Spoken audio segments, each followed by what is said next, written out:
Hello everyone, welcome to my channel. My name is Harshit Namdev. अभी तक हमने पढ़ लिया है लूप के बारे में, इफ एल्स के बारे में, और हमने बहुत सारे क्वेश्चन कर लिए और पैटर्न्स के क्वेश्चन भी कर लिए। आई होप कि आपको वो समझ में आए हों। अगर नहीं आए हैं तो आप उनको प्रैक्टिस करो, आपको क्वेश्चन समझ में आ जाएंगे। आज हमारा डे 7 है, जहाँ पे हम बात करेंगे स्कोप्स के बारे में, एसकीआई वैल्यू के बारे में।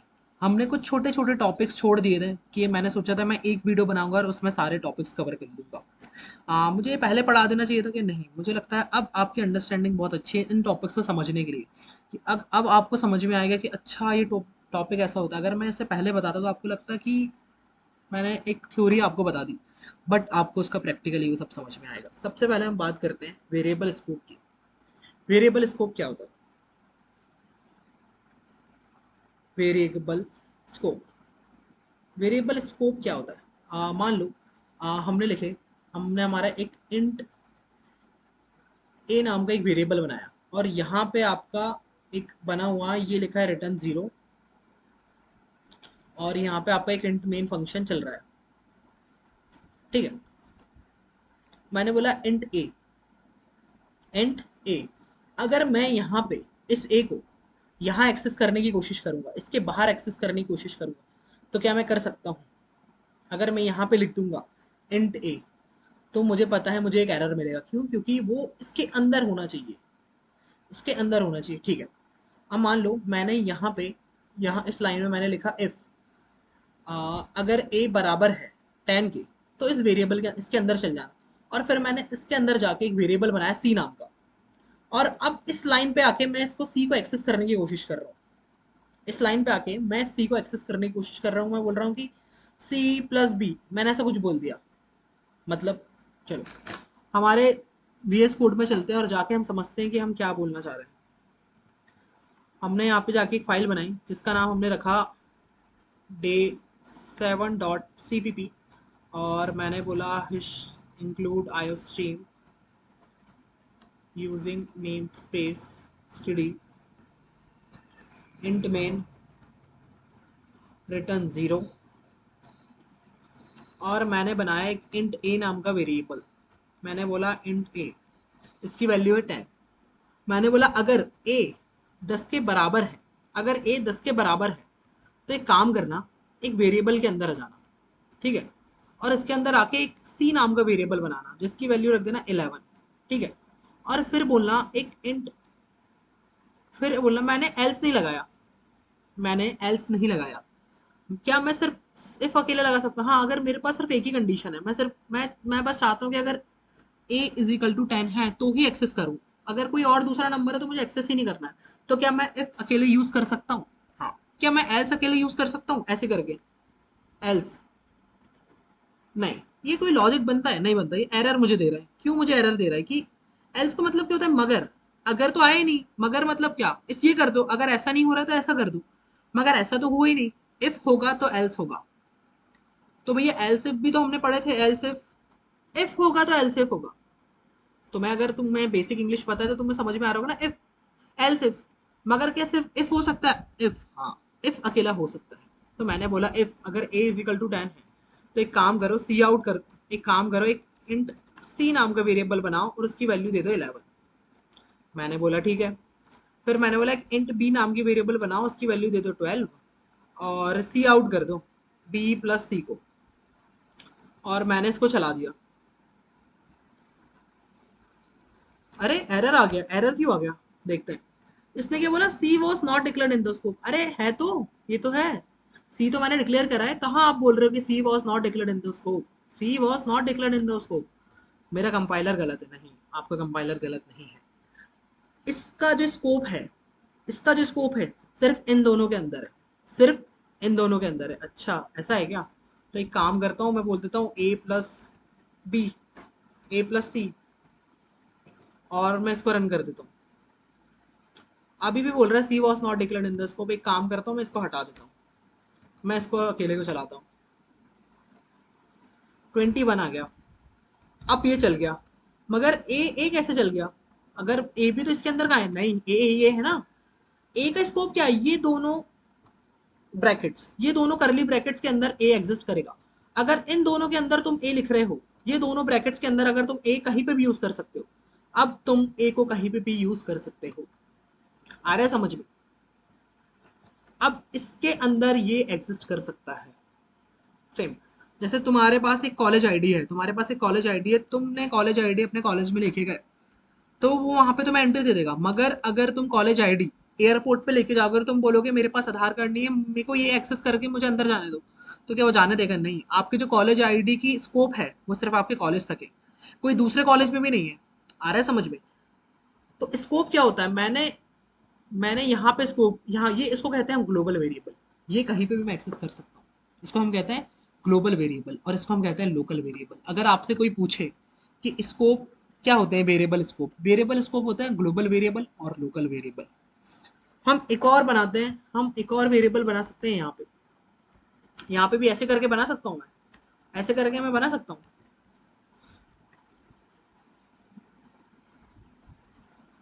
देखते हैं बनता है कि नहीं। ये देखो बन गया, वो चल गया। इसने बोला मुझे कोई भी एरर नहीं आया। भैया बट ये तो वैल्यू तो 5 थी इसकी, इसकी वैल्यू तो यहाँ पे 5 थी, तो ये 21 क्यों आ रहा है? अच्छा इसको हटाओ, अब चलाओ।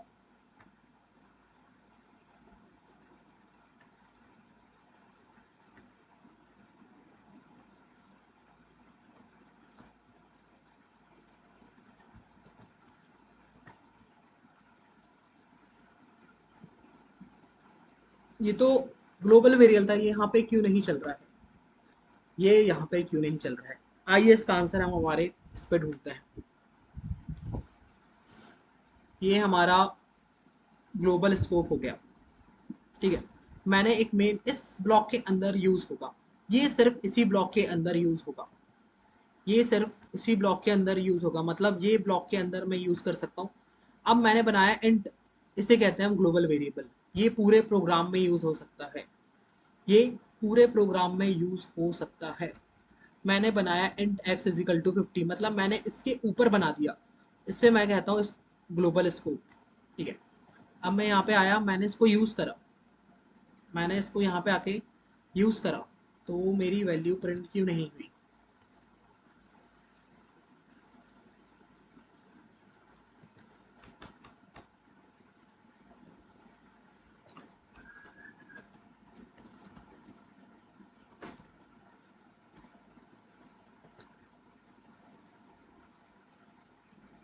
मेरी वैल्यू प्रिंट हो गई, ठीक है।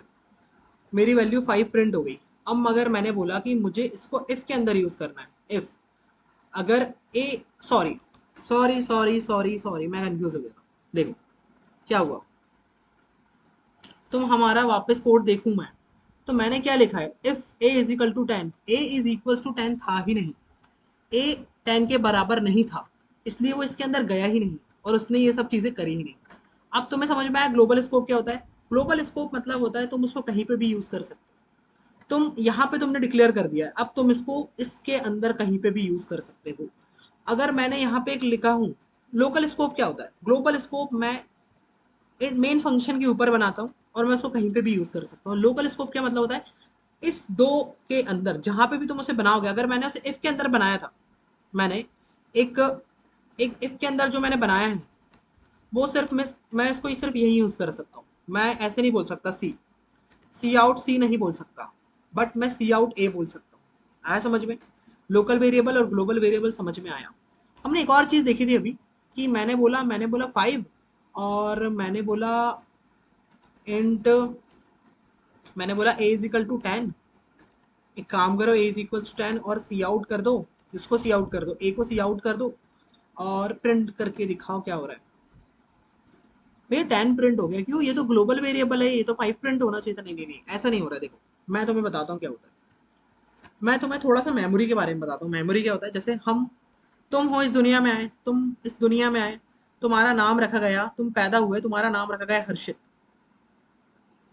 ठीक है। इस दुनिया में तुम्हारा नाम हर्षित है, तुम इस दुनिया में आ चुके हो, तो तुम, अब तुम्हारी बॉडी इस दुनिया में अस्तित्व करती है।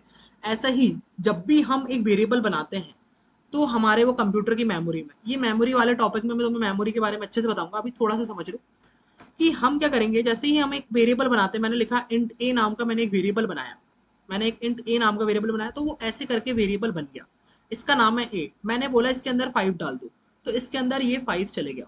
आया समझ में? अब जब भी मैं ए लिखूंगा तो मेरे को मेरा मेमोरी में स्टोर है, मेरा मेमोरी में स्टोर है, वो मेमोरी के पास जाएगा ए और बोलेगा कितना पड़ा है, तुम बोलोगे 5 पड़ा है। तो मैंने सेम यहाँ पे ऐसे ही करा, मैंने क्या बोला, यहाँ पे मैंने 5 रख दिया। अब मगर मैंने आके बोला 10, मैंने क्या बोला, तुम्हारा नाम पहले हर्षित था 2001 में, तुमने 2010 में क्या कर दिए, तुमने 2000 अपना नाम ऋषि कर दिए 2010 में। अब 2012 में लोग तुम्हें क्या बोलेंगे, तुम्हें ऋषि बोलेंगे, क्यों? क्योंकि तुमने अपना नाम अपडेट कर दिया था। और जो प्रेजेंट वाला होगा, जो पास वाला होगा, उसे माना जाएगा। ऐसे ही तुमने पहले इसको 5 दिया, तुमने बोला 5 से हटा के इसको 10 कर दो, तो जो मेन मेमोरी थी इसमें तुम्हारा वैल्यू 10 अपडेट हो गई। आया समझ में? तो यहाँ पे 10 क्यों दिखा रहा है, क्योंकि हमने इसको अपडेट कर दिए, हमने यहाँ पे इसको अपडेट कर दी। मगर हम इसको दो बार, एक ही वेरिएबल को 2 बार क्रिएट नहीं कर सकते, एक ही वेरिएबल को 2 बार क्रिएट नहीं कर सकते। क्यों नहीं कर सकते? हम उसको अपडेट कर सकते हैं मगर हम उसको क्रिएट नहीं कर सकते। Int b previously declared here, b पहले से ही डिक्लेयर्ड हो चुका है, मैं उसको अपडेट कर सकता हूँ। मैं उसको बोल सकता हूँ कि मैंने अभी बी बनाया, मैंने उसके अंदर कोई भी वैल्यू नहीं दी, अब उसको 10 दे दो, मैं ऐसा कर सकता हूँ। आया समझ में? तो ये हमारा था वेरिएबल। अब हम अपने अगले टॉपिक की तरफ चलते हैं जिसका नाम है टाइप कास्टिंग। टाइप कास्टिंग का मतलब होता है एक डेटा टाइप को दूसरे में कन्वर्ट करना। मतलब जो मेरा इंट टाइप का वेरिएबल है, अब मैं उसको कन्वर्ट करना चाहता हूँ फ्लोट में, तो मैं इसे कैसे कन्वर्ट कर सकता हूँ? देखो, मैं कैसे कर सकता हूँ, फ्लोट ए लिख सकता हूँ, तो ये कन्वर्ट हो जाएगा किसमें, फ्लोट ए में। ये फ्लोट में कन्वर्ट हो जाएगा। क्या मतलब, इसका मतलब क्या है? चलो इस एग्जांपल को उठाते हैं और हम इसको लेके चलते हैं हमारे स्क्रीन पे, और हम यहाँ से इसको हटा देते हैं और इसको रन करते हैं। हमने इसको रन कर दिया, हमारे रन करने पे इसका आंसर आया 22.5। क्या आंसर आया? 22.5। 22.5 कैसे आ गया भैया? 2.5 आना था ना। नहीं नहीं नहीं, 2 तो इधर का आ रहा है ना, और फिर 2 इधर का आ रहा है। अच्छा अच्छा, तो मेरे पास एंडल है, मैं एंडल का यूज कर लेता हूँ, नहीं तो मैं ऐसे में कंफ्यूज हो जाऊंगा। तो अब मेरा आ रहा है 2 और 2.5। अब मैं क्या करता हूँ, मैं मेरा जो इंटीजर था, मेरा इंटीजर क्या करता है, जो मेरा इंटीजर है, मैंने इंट ए बनाया, इंट ए बनाया, मैंने उसके अंदर लिखा 5.5, 5.5 लिखा। तो उसने क्या करा, वो तो इंटीजर टाइप का था, उसने सिर्फ ये 5 को लिया, ये 0.5 को इग्नोर कर दिया। अच्छा, कभी भी जब तुम्हारा प्रोग्राम जो रहता है, जो तुम्हारा कंपाइलर रहता है, वो कंपाइल करना कैसे शुरू होता है, वो लेफ्ट से शुरू होता है, वो राइट से शुरू होता है। पहले वो देखेगा, अच्छा ये लगा के रखो, ठीक है। अब वो क्या करेगा, वो यहाँ पे आएगा, बोलेगा 5.5 है, ठीक है ठीक है। अब वो यहाँ पे आएगा, ए नाम है, अच्छा अच्छा, मैंने एक वेरिएबल बनाया जिसका नाम मैंने ए रखा और मैंने 5.5 कर दिया, ठीक है ठीक है ठीक है। अरे इंट है क्या, अरे सॉरी सॉरी सॉरी, सिर्फ 5 रख सकता हूँ। उसने 0.5 को इग्नोर कर दिया, उसने 0.5 को इग्नोर कर दिया। ऐसे ही अगर तुम लिखोगे फ्लोट, और तुम लिखोगे फ्लोट बी 5, तो वो क्या बोलेगा, अच्छा अच्छा, बी नाम का वेरिएबल बनाता हूँ, इसके अंदर 5 डाल देता हूँ, उसके बाद एक काम करूंगा, अरे फ्लोट है क्या, एक काम करो 0.00 लगा दो, 0.00 लगा दो, तो ये 5 बन जाएगा। आया समझ में? अब हम यहाँ पे क्या कर रहे हैं, अब हम यहाँ पे क्या कर रहे हैं, खुद से पूछो क्या कर रहे हैं। मैंने बोला कि मैं इंट को कन्वर्ट करना चाहता हूँ फ्लोट पे। यहाँ पे मैं क्या कर रहा हूँ, टाइप कास्टिंग कर रहा हूँ, मैं कन्वर्जन कर रहा हूँ। तो मैंने क्या बोला, फ्लोट। यहाँ पे मैंने ए बाई बी को प्रिंट करा, तो उसने क्या करा, 5/2 पे हमारा 2 बच रहा था, तो उसने 2 बस को ले लिया, क्योंकि ये दोनों इंटीजर टाइप की वैल्यू थी। उसने 2 को ले लिया, 0.5 को इग्नोर कर दिया। बट मैंने बोला अब इन वैल्यू को कन्वर्ट कर दो किसमें, इसको टाइप कास्ट कर दो फ्लोट पे, तो उसने पूरी वैल्यू ले ली, उसने 2.5 पूरा ले लिया। आया समझ में? यहाँ पे टाइप कास्ट का मतलब क्या होता है, हम इसको कन्वर्ट कर देते हैं। टाइप कास्टिंग का मतलब होता है हम एक डेटा को दूसरे डेटा में कन्वर्ट कर देते हैं। अब हम समझते हैं इंक्रीमेंट फंक्शन और डिक्रीमेंट फंक्शन। मैंने इसे तुम्हें पहले भी बताया इंक्रीमेंट फंक्शन और डिक्रीमेंट फंक्शन के बारे में। मान लो ए प्लस प्लस, ए की वैल्यू है 5, ए की वैल्यू है 5, ए प्लस प्लस, मैंने ए को प्लस प्लस कर दिया, मतलब मैंने ए को बोला A is equal to A plus 1। अब ए की वैल्यू हो गई 6, ठीक है भैया। ए माइनस माइनस, अब वैल्यू 6 थी, 6 से हटके कितनी हो गई, इसकी वैल्यू वापस 5 हो गई। आया समझ में? ये हमारी मेमोरी थी, मेमोरी ने ए नाम का वैल्यू बनाई, उसने बोला 5 डाल दो, फिर तुमने इसको प्लस प्लस कर दिया, तो इसने बोला इसको हटा के इधर पे क्या कर दो, इधर इसी मेमोरी में इसको 6 कर दो, और इसको हटा के अब वापस 5 कर दूं क्योंकि मैंने माइनस कर दिया है। आया समझ में? अच्छा अच्छा, ये क्या होगा फिर? मैंने बोला a is equal to 5 plus plus, इसे कहते हैं प्री प्री इंक्रीमेंट, पहले ही बढ़ा दो, और इसे कहते हैं पोस्ट इंक्रीमेंट। अच्छा भैया, मगर इसमें तो दोनों ही बढ़ रहा है, हाँ, इसमें भी बढ़ रहा है और इसमें भी बढ़ रहा है, तो इसका अलग अलग कैसे है देखो बताता हूँ।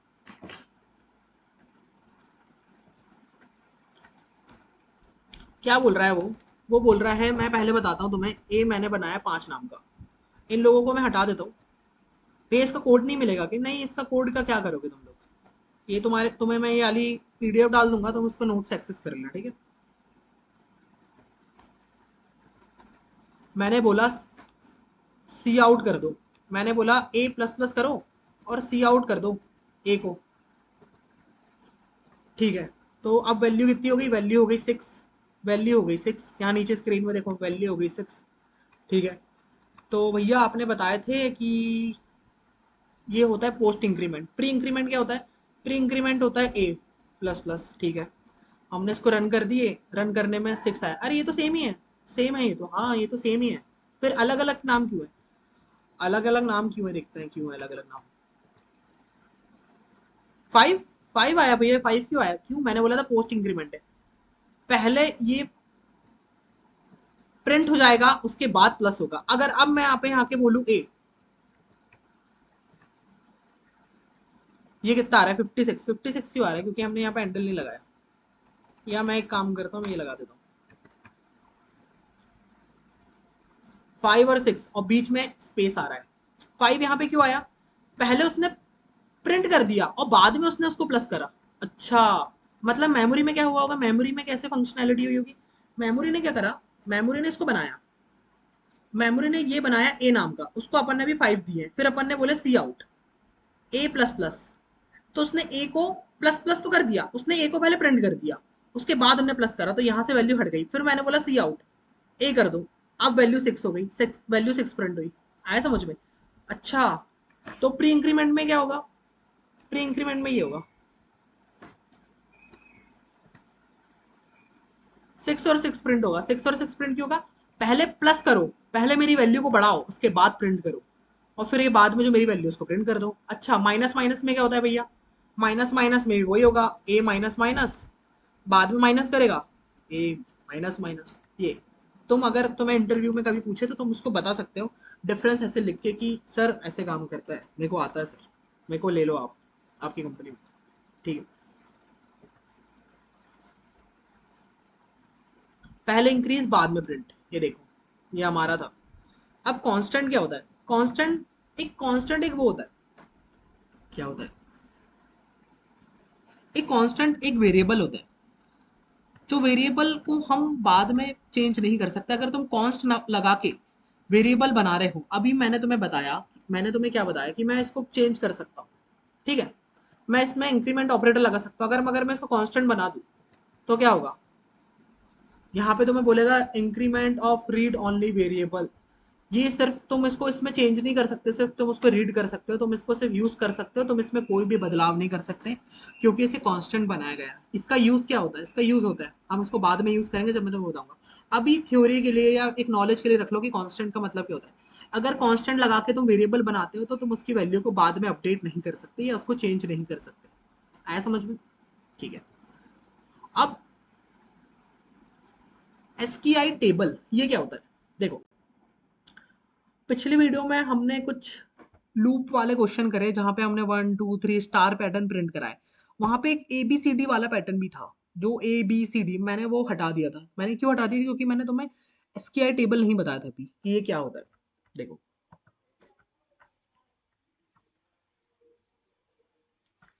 इसका मतलब होता है कि ए के पास एक वैल्यू है, ए को तुम इससे डिफाइन कर सकते हो। ए के पास उसका नाम, उसकी एक वैल्यू है, जो ए कैरेक्टर है, जो कैरेक्टर ए है उसके पास एक वैल्यू है 65। तो बी के पास क्या है भैया? जो बी कैरेक्टर है उसके पास वैल्यू है 66। तो ए से लेके जो जेड तक है, ए से लेके जो जेड तक है वो वैल्यू बढ़ती जाएगी। 65 से लेके कहाँ तक जाएगा ये? 65 से लेके जाएगा ये 90 तक। और जो छोटे वाले ए होते हैं उसकी वैल्यू क्या होती है? उसकी वैल्यू होती है 97। ये क्यों दिया गया है? ये दिया गया है कि हम इसको बाद में यूज कर सकें, हम इसकी वैल्यूज की मदद से हम इसको यूज कर सकते हैं, ठीक है। और जीरो की क्या वैल्यू होती है? जीरो कैरेक्टर की, जीरो कैरेक्टर भी होता है, जीरो कैरेक्टर की क्या वैल्यू होती है? जीरो कैरेक्टर की वैल्यू होती है 48, और वन की क्या होगी? 49, टू की क्या होगी? 50 होगी, और नाइन की क्या होगी? 57 होगी। देखो एक इंपॉर्टेंट ट्रिक, अपर केस और लोअर केस के बीच में जब डिफरेंस 32 का होता है, 32 का डिफरेंस होता है अपर केस और लोअर केस के बीच में, क्योंकि 65 और 97 के बीच में क्या डिफरेंस होता है? 57 और 97 उसके बीच में क्या डिफरेंस होता है? देखो अगर तुमने क्या बोले ए, कैरेक्टर ए प्लस 32, वो ए बन जाएगा, क्यों बन जाएगा? क्योंकि वो अब वो 92 हो जाएगा। आ रहा है समझ में?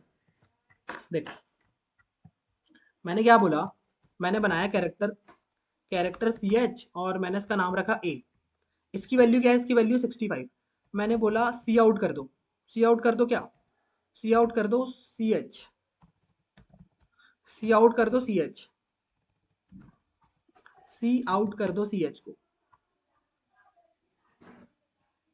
ये 65 प्रिंट क्यों? अभी हमने टाइप कास्टिंग पढ़े ना, मैंने क्या बोला, इसको कन्वर्ट करो, किस पे कन्वर्ट करो? इसको कन्वर्ट करो इंट में, इसको इंटीजर में कन्वर्ट करो, तो वो इंटीजर में कन्वर्ट करके क्या हो जाएगा? वो 65 बन जाएगा।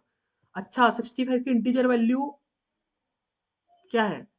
65 की इंटीजर वैल्यू, ए की इंटीजर वैल्यू 65 है। आ रहा है समझ में? अच्छा अच्छा, अगर मैं एक काम करूं, मैं बोलूं इंट, एक ए नाम का कैरेक्टर बनाऊं और उसकी वैल्यू दूं 65, और अगर मैं उसको बोलूं कि इसको कन्वर्ट कर दो कैरेक्टर में, इसको कन्वर्ट कर दो कैर में, ऐसे करके, तो क्या ए प्रिंट हो जाएगा? तो क्या ए प्रिंट हो जाएगा? हाँ, ए प्रिंट हो जाएगा, क्योंकि वो कन्वर्ट हो गया किस में? वो कैरेक्टर में कन्वर्ट हो गया। इसलिए इसलिए हम उसको एस्काई टेबल देते हैं कि जब आपको टाइप कास्टिंग करनी हो, जब आपको कन्वर्जन करना हो, तो आप इसका यूज कर सकते हैं। अच्छा, तो भैया मुझे A B C D print कराना है, मुझे A B C D print कराना है पूरी। कहाँ से? मेरी वैल्यू कहाँ से स्टार्ट होगी? मेरा कैरेक्टर स्टार्ट होगा ए से, एक मिनट, मेरी वैल्यू स्टार्ट होगी, मुझे पूरी A B C D print कराना है। अगर मेरे पास एक क्वेश्चन है, मुझे पूरी एबीसीडी प्रिंट कराना, तो मैं बोलूंगा उसको 65 से प्रिंट करना शुरू करो, कहाँ तक लेके जाओ? 97 तक लेके जाओ, नहीं सॉरी 90 तक लेके जाओ, और उसको प्लस कर दो, और क्या बोल दो? सी आउट कर दो। क्या सी आउट कर दो? कैर सी आउट कर दो, कैर, और आई को कर देना। तो मैंने अभी सीखा हूँ, तो मेरी पूरी एबीसीडी प्रिंट हो जाएगी, मगर एबीसीडी ऐसे प्रिंट नहीं होगी, पहले मुझे एक स्पेस भी लगाना पड़ेगा। अब मेरी पूरी एबीसीडी प्रिंट हो जाएगी, ये तुम्हारी पूरी A B C D print हो गई। अच्छा, पिछली बार हमने क्वेश्चन छोड़ दिया था, वो क्वेश्चन ये था, वो क्वेश्चन था A B C D E F G H I J K L M N O, ये था। तुम प्रिंट करा सकते हो इसको? तुम क्या बोलोगे? पांच रो है, एक दो तीन चार पांच, मैं इसको वन से चलाऊंगा, कहाँ तक? पांच तक, और मैं इसको रख लूंगा, एक वैल्यू दे दूंगा मैं कैरेक्टर की, और फिर मैं इसमें क्या करूंगा, इसको चलाऊंगा, इसको मैं जो भी मेरी रो की वैल्यू, इसको एक बार चलाऊंगा, इसको दो बार चलाऊंगा, इसको तीन बार चलाऊंगा। मतलब मैं क्या करूंगा, जो मेरा सेकंड चलेगा, मैं उसको बोलूंगा जे को चलाना वन से लेके कहाँ तक के? आई तक के चलाना, क्योंकि वो इतने ही बार प्रिंट करेगा। और मैं एक कैरेक्टर बना लूँ, एक नंबर ले लूंगा, इंट, इंट नम नाम का, और उसकी वैल्यू मैं 65 से स्टार्ट कर दूंगा, और इसकी वैल्यू मैं 65 से स्टार्ट कर दूंगा, और मैं उसको क्या बोलूंगा, इसको 65 से करना और नंबर को प्लस करते जाना, हर बार जैसे ही प्रिंट करोगे उसको प्लस करते जाना, तो ये प्रिंट हो जाएगा। हाँ ये प्रिंट हो जाएगा। कैसे प्रिंट होगा? चलो देखते हैं। मैंने क्या बोला, मैंने बोला एक काम करो, एक नंबर लो, उसको उसको वैल्यू दो 65, फिर उसको इंट से लेके आई से लेके वन तक, फाइव तक चलाओ, क्योंकि हमारी फाइव रो मुझे पता है, और मैं चाहता हूँ कि एक बार एक रो आए, दो बार दो रो आए, तो मैंने क्या बोला, मैं इसका रीयूज कर लेता हूँ, किसका? इसका, आई का, रो का, जितनी रो है उतने उतने कॉलम, जितनी रो है उतने कॉलम। मैंने बोला टाइप कास्ट कर दो कैर में, किसको? नम को, और जैसे ही करोगे नम को प्लस कर देना, ठीक है। और ये सब जैसे ही हो जाएगा तो एक काम करना, सी आउट कर देना हैंडल को। और इसको थोड़ा अच्छा दिखाने के लिए हम क्या करते हैं, यहाँ पे एक स्पेस डाल देते हैं और अब मैं इसको रन कर दूंगा। मैंने इसको रन कर दिया। ये क्या हो गया, क्योंकि मैंने यहाँ पे एक गलती कर दी, जे प्लस प्लस लिख दिया, तो वो थोड़ा सा डर गया कोड। अब मैंने बोला इसको फिर से रन कर दो।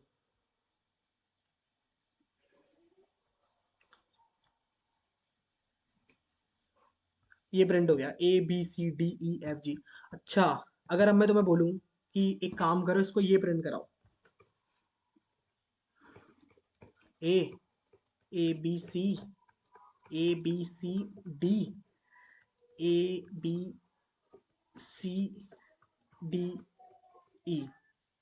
और ये थोड़ा AB हो जाएगा यहाँ पे, ठीक है।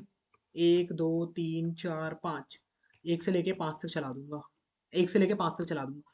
फिर क्या करूंगा, फिर मैंने अभी लोकल वेरिएबल पढ़ा है, अगर मैं इसको प्लस करते जाऊंगा तो दिक्कत आ जाएगी। एक काम करूंगा, जो फॉर लूप रहेगा ना, उसके नीचे पे मैं एक वेरिएबल बनाऊंगा और फिर उसको प्लस करते जाऊंगा कि जैसे ही फिर से आए तो एक नया वेरिएबल बन जाए। जो मेमोरी में बनेगा पहले एक वेरिएबल, इसको करता हूँ, फिर मैं तुम्हें इसको बहुत प्यार से समझाता हूँ कि क्या करा मैंने। मैंने बोला कि एक काम करो, इसको चलाओ 1 से लेके 5 तक, और फिर एक वेरिएबल बना देना जिसकी वैल्यू होगी 65, मतलब ए से स्टार्ट होगा। और फिर उसको कर देना, जे को चलाना कितने बार, जितने जितना आई की वैल्यू उतने बार चलाना, मतलब जितने रो की वैल्यू है उतने बार इसको चला देना, और जे प्लस प्लस कर देना। और फिर करना सी आउट कर देना, किसको, टाइप कास्ट कर देना कैर में, और इसको नम को लिख देना, और एक स्पेस दे देना छोटा सा, और यहाँ को नम को प्लस प्लस कर देना, नम को। अच्छा, और फिर सी आउट कर देना क्या, हैंडल, और अब मैं इसको चला दूंगा। देखो, अब क्या प्रिंट हुआ, ABCD E। देखो मैंने क्या बोला, मैंने यहाँ पे वेरिएबल बनाया, क्यों, ये लोकल वेरिएबल है। जैसे ही ये चला, यहाँ पे एक बार ए प्रिंट हुआ, ये पूरा खत्म हो गया, यहाँ पे एक हैंडल प्रिंट हो गया, ये फिर से आया, अब इसने इसको फिर से क्रिएट करा। जैसे ही ये क्या नाम है, ये निकलेगा, या इस ये खत्म हो जाएगा, मेमोरी से हट जाएगा, क्योंकि इसकी ये लोकल वेरिएबल मेमोरी से हट जाएगा। अब फिर से इसकी वैल्यू 65 हो गई। अब ये फिर से आएगा, इस बार 2 बार चलेगा ये लूप, एक ए के लिए, बी के लिए, ये वैल्यू। अब ये जैसे ही यहाँ से खत्म होगा, ये यहाँ से ऊपर जाएगा, इसकी वैल्यू यहाँ खत्म हो जाएगी, इसकी वैल्यू फिर से डिक्लेयर होगा 65। मेमोरी में कैसा हो रहा है भैया, देखो ये कितने बार चलेगा, इसके लिए कितने बार चलेगा, एक बार, इसके लिए 2 बार, इसके लिए 3 बार, इसके लिए 4 बार, इसके लिए 5 बार। तो ये हमारी मेमोरी है, मेमोरी में मैंने एक नम नाम का वेरिएबल बनाया। एक बार उसने क्या करा, इसकी वैल्यू 65 थी तो उन्हें ए प्रिंट कर दिया। अब ये हट गया मेमोरी से, क्यों, क्योंकि जैसे ही इससे बाहर निकलेगा, जैसे ही इससे बाहर निकला, अब इधर आया, फिर से मैंने वेरिएबल बना दिया नम नाम का। अब वैल्यू 65 हो गई, अब फिर वैल्यू 66 हो जाएगी। अब ये जब 3 बार चलेगा, 67 तक जाएगी, और फिर हट जाएगा। आया समझ में, ग्लोबल वेरिएबल और लोकल वेरिएबल, ये होता है हमारा लोकल वेरिएबल और ग्लोबल। अगर तुमको इसके बारे में और पढ़ना है तो तुम गूगल कर सकते हो, बाकी मैंने वैसे पूरा समझा दिया तुम्हें। इसके बारे में अगर तुम और पढ़ना चाहो तो तुम उसको कर सकते हो। ठीक है, अभी हमने मेमोरी की बात करी, अभी हमने मेमोरीज की बात करी। अगर तुमने मेमोरीज की बात कर रहे तो तुम क्या बताओगे, तुम बताओगे कि साइज क्या होता है, किसका साइज क्या होता है, डेटा टाइप का साइज क्या होता है। देखो,